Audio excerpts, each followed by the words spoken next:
Hello everyone, Assalamualaikum. Welcome back to my YouTube channel, English with Hasnahina. I hope you all are doing fantastic by the grace of Almighty Allah.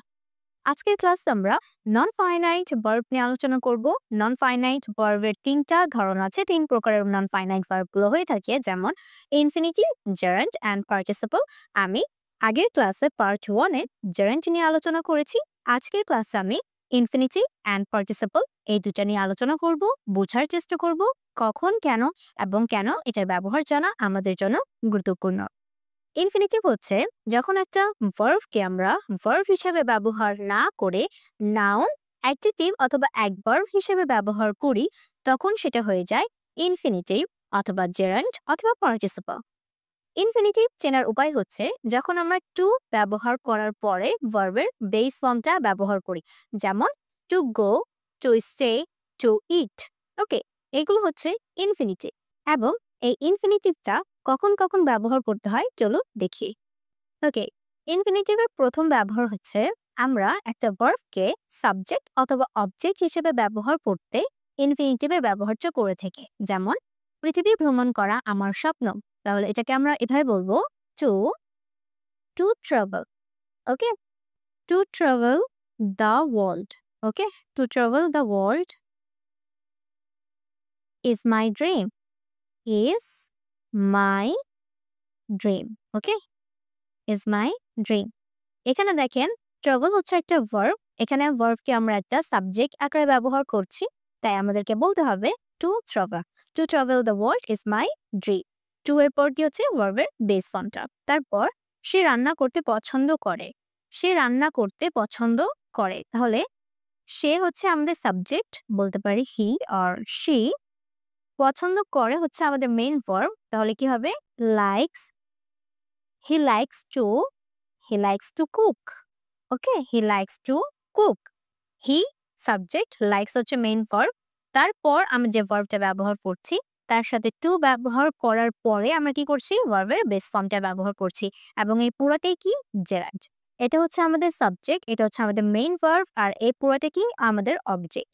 ওকে, যখন একটা যখন একটা ভার্বকে আমরা object আকারে ব্যবহার করি তখন সেটা টু ব্যবহার করার পর ভার্বের বেস ফর্ম ব্যবহার করি, এবং এটাকেই বলা হয় infinitive. Okay, he likes to cook, সে রান্না করতে পছন্দ করে। আর এখানে এটা হচ্ছে আমাদের সাবজেক্ট, এরপর এটা হচ্ছে আমাদের সাবজেক্ট, তারপর এটা হচ্ছে আমাদের ভার্ব, আর এটা হচ্ছে আমাদের অবজেক্ট। তাহলে একটা সাবজেক্টকে যখন একটা সেন্টেন্সে যখন আমরা একটা ভার্বকে সাবজেক্ট অথবা অবজেক্ট হিসেবে ব্যবহার করি তখন আমরা টু ব্যবহার করার পর ভার্বের বেস ফর্ম ব্যবহার করি, এবং সেটাকে বলা হয় ইনফিনিটিভ, এবং সেটা জানা খুবই গুরুত্বপূর্ণ, তাই না? তারপরটা দেখি ইনফিনিটিভের আরেকটা খুবই গুরুত্বপূর্ণ ব্যবহার, সেটা হচ্ছে অ্যাডজেক্টিভের পরে। আমরা কিন্তু অ্যাডজেক্টিভের পর সবসময় ইনফিনিটিভটাই ব্যবহার করি, মানে টু ব্যবহার করার পর ভার্বের বেস ফর্মটা ব্যবহার করি অ্যাডজেক্টিভের পর। যেমন সে তোমাকে দেখে খুশি, তাহলে হবে হি হি ইজ হ্যাপি।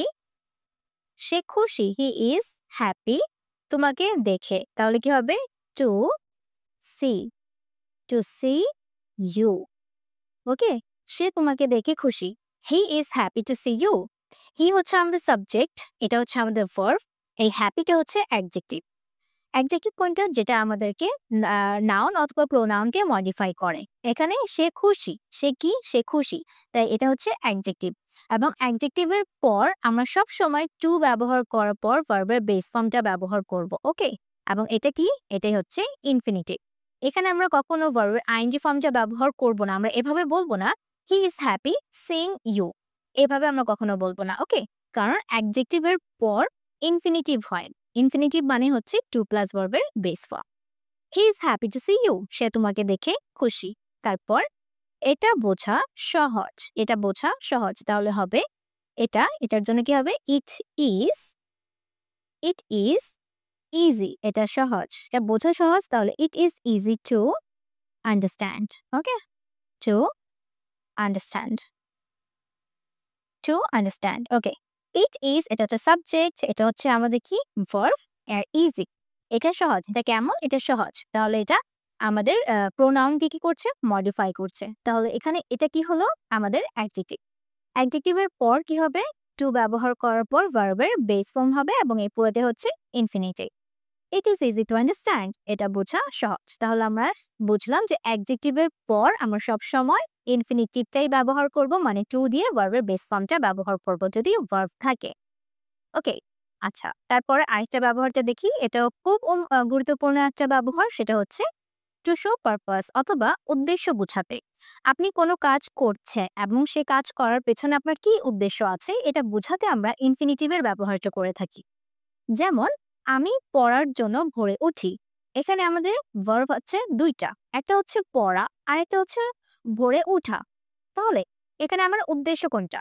একটা আমার উদ্দেশ্য হচ্ছে যে পড়ার জন্য। তাহলে আমরা এটাকে কিভাবে বলবো?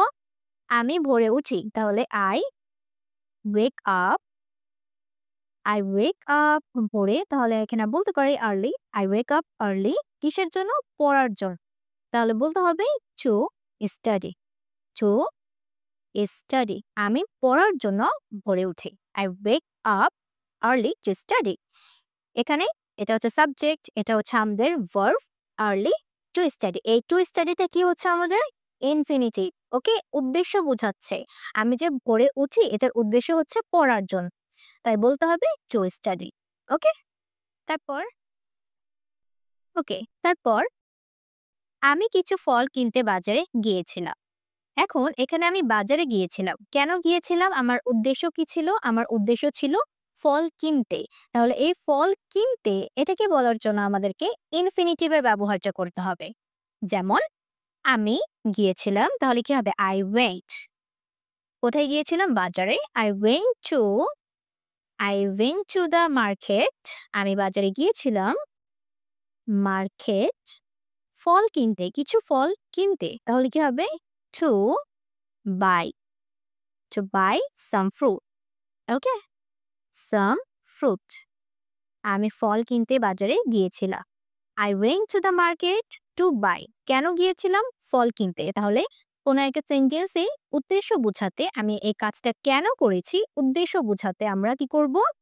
টু ইনফিনিটিভ, মানে টু দিয়ে ভার্বের বেস ফর্মটা ব্যবহার করব। ওকে, ইনফিনিটিভটা ব্যবহার করব। এখানে টু বাই কি হচ্ছে? ইনফিনিটিভ।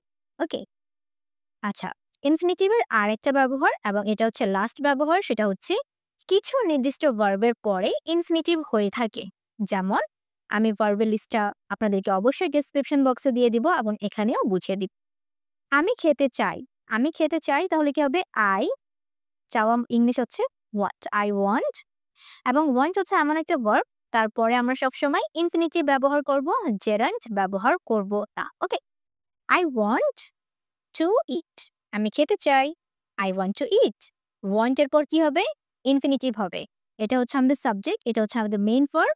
মেইন ভার্বের পর এটাকে আমরা কি করব? ইনফিনিটিভ ব্যবহার করব। এই ওয়ান্ট এর পর ইনফিনিটিভ হবে আই ওয়ান্ট টু ইট। ওকে, আমাদের আরো পড়ার প্রয়োজন।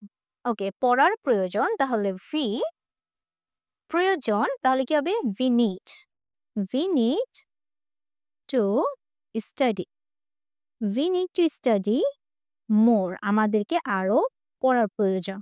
ওকে, এখানে দেখেন সাবজেক্ট নিড হচ্ছে মেইন ভার্ব এবং নিড এমন একটা ভার্ব যার পরে আমাদের যদি কোনো আরেকটা ভার্ব ব্যবহার করতে হয় সেটা সবসময় ইনফিনিটিভ রূপে ব্যবহার হবে, মানে টু ব্যবহার করার পর ভার্বের বেস ফর্মে হবে। ওকে, এখানে কিন্তু আমরা জেরান্ড ফলো করতে পারি না, আমাদেরকে ইনফিনিটিভ ব্যবহার করতে হবে। I need to study. Okay, তাহলে আমরা দুটো এমন একটা ভার্ব পেলাম, একটা হচ্ছে ওয়ান্ট আর একটা হচ্ছে নিড, যার পরে সবসময় ইনফিনিটিভ হয়। এবং দেখে নেই অনেকগুলো এমন ভার্ব আছে যার পরে আমরা ইনফিনিটিভটাই ব্যবহার করে থাকি। যেমন ওয়ান্ট মানে হচ্ছে চাওয়া, hope, plan, decide, agree, refuse, promise, learn, need, offer, try. এই কয়েকটা ভার্বের পর অবশ্যই আমরা কি করব? ইনফিনিটিভটাই ব্যবহার করব। ওকে, চলুন এখন দেখে নিই পার্টিসিপলের ব্যবহার। পার্টিসিপল হচ্ছে এমন একটা ভার্ব যেটা সব সময় অ্যাডজেক্টিভ হিসেবে কাজ করে। অ্যাডজেক্টিভ কি হিসেবে কাজ করে? অ্যাডজেক্টিভ, এটা মনে রাখবেন। পার্টিসিপল হচ্ছে এমন একটা ভার্ব যেটা সবসময় অ্যাডজেক্টিভ হিসেবে একটা সেন্টেন্সে ব্যবহার করতে হয়। এবং পার্টিসিপলের দুটো ফর্ম আছে, একটা হচ্ছে ভার্ব আইএনজি আর একটা হচ্ছে ভার্বের পাস্ট পার্টিসিপলের ফর্ম। ওকে, ফার্স্টে দেখব প্রেজেন্ট পার্টিসিপল। প্রেজেন্ট পার্টিসিপলকে বলা হয় ভার্ব আইএনজি। যেমন the crying baby needs milk. এখানে দেখেন দ্য ক্রাইং বেবি, এখানে এই বেবিটা হচ্ছে আমাদের সাবজেক্ট, যেটা একটা নাউন, এবং এটার আগে কাকে মডিফাই করছে? এই বেবিটাকে মডিফাই করছে ক্রাইং। ওকে, মানে কান্নারত অবস্থায় একটা বাচ্চা আছে, সেটাকে আমরা কি বলবো? The crying baby. এখানে এই ক্রাইংটা একটা ভার্ব, যেটা ভার্বের আইএনজি যুক্ত ফর্মে আছে, এবং সেটা কি কাকে মডিফাই করছে? বেবিকে। বেবি কি করছে? কান্না করছে, তাহলে দ্য ক্রাইং বেবি। তাহলে এখানে এই ক্রাইংটা হচ্ছে আমাদের প্রেজেন্ট পার্টিসিপল, যেটা অ্যাডজেক্টিভ আকারে ব্যবহৃত হচ্ছে। ওকে, এটা কি? অ্যাডজেক্টিভ। তাহলে এটা হয়ে যাবে present participle. The crying baby needs milk. তারপরটা, we saw a burning house. We saw আমরা দেখেছিলাম একটা বার্নিং হাউস। বার্নিং মানে কি? পুড়ে যাচ্ছিল এমন। তাহলে এখানে এই হাউস হচ্ছে আমাদের নাউন। এই নাউনের আগে নাউনকে কি মডিফাই করছে? বার্নিং। বার্নিং মানে হচ্ছে পুড়ছিল, ঘর মানে পুড়ে যাচ্ছিল এরকম বুঝাচ্ছে। তাহলে বার্নিং হাউস, বাড়িটা কেমন ছিল? বার্নিং ছিল, মানে পুড়ছিল এরকম। তাহলে এখানে এটা কি? বার্নিংটা হচ্ছে আমাদের অ্যাডজেক্ট। ওকে, এবং এটা প্রেজেন্ট পার্টিসিপল। আশা করছি আমি আপনাদেরকে সহজে বোঝাতে পারছি। তারপরটা দেখি। ওকে, তারপর পাস্ট পার্টিসিপল। পাস্ট পার্টিসিপল কোনটা? যে আমরা পড়েছি না, যে ভার্বের পাস্ট পার্টিসিপলের ফর্ম, যেমন গো, ওয়েন, গন। এই গন কি? ভার্বের পাস্ট পার্টিসিপল। এটাকে যখন আমরা অ্যাডজেক্টিভ আকারে ব্যবহার করি, যেমন the broken glass was on the floor. The broken glass. এখন ব্রোকেন মানে কি? ভাঙ্গা। গ্লাসটা কেমন ছিল? এই গ্লাস হচ্ছে আমাদের নাউন এবং এই সেন্টেন্সের সাবজেক্ট। গ্লাসকে মডিফাই করছে কে? ব্রোকেন। যেমন গ্লাস কেমন ছিল? ভাঙ্গা ছিল। The broken glass. The broken glass. ভাঙ্গা গ্লাসটি ফ্লোরে ছিল। তাহলে এটা হচ্ছে পুরা ঘটে যাওয়া একটা ঘটনা, তাই এটা হচ্ছে পাস্ট পার্টিসিপল। ব্রোকেন আছে, ব্রেকিং না। ওকে, তারপর the boiled eggs are on the table. Okay, boiled egg মানে সিদ্ধ হয়ে যাওয়া ডিম। তাহলে ডিমটা কেমন ছিল? কেমন ছিল? বয়েলড ছিল, মানে সিদ্ধ করা ছিল, এবং এই সিদ্ধ করার কাজটা ঘটে গিয়েছে, হয়ে গিয়েছে, এর জন্য এখানে কি হবে? বয়েলড হবে, আমরা বয়লিং বলবো না। The broken glass was on the floor. তাহলে এখানে ব্রোকেনটা হচ্ছে পাস্ট পার্টিসিপল, বয়েলটা কি? পাস্ট পার্টিসিপল, যেটা অ্যাডজেক্টিভের মতো কাজ করছে। ওকে, আশা করছি পার্টিসিপলের ব্যবহারটা আমরা বুঝতে পেরেছি। এবার অবশ্যই আপনারা আমাকে কমেন্ট করে জানাবেন যে এই দুটো সেন্টেন্স কমপ্লিট আপনারা কিভাবে করবেন। It's important blank enough sleep. এখানে কি হবে? It's important getting enough sleep অথবা টু গেট এনাফ স্লিপ।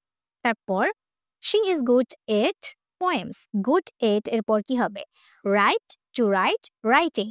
যারা জেরেন্টের কাজটা দেখেননি অবশ্যই দেখে নেবেন, কারণ এখানে জেরেন্টের নিয়মটাও আছে এবং ইনফিনিটিভের নিয়মটাও আছে। আশা করছি এই দুটার উত্তর আপনারা আমাকে সঠিকভাবে লিখে কমেন্ট করে জানাবেন। ভিডিওটি কেমন লিখেছে সেটাও অবশ্যই কমেন্ট করে জানাবেন। সবাই ভালো থাকবেন। আসসালামু আলাইকুম।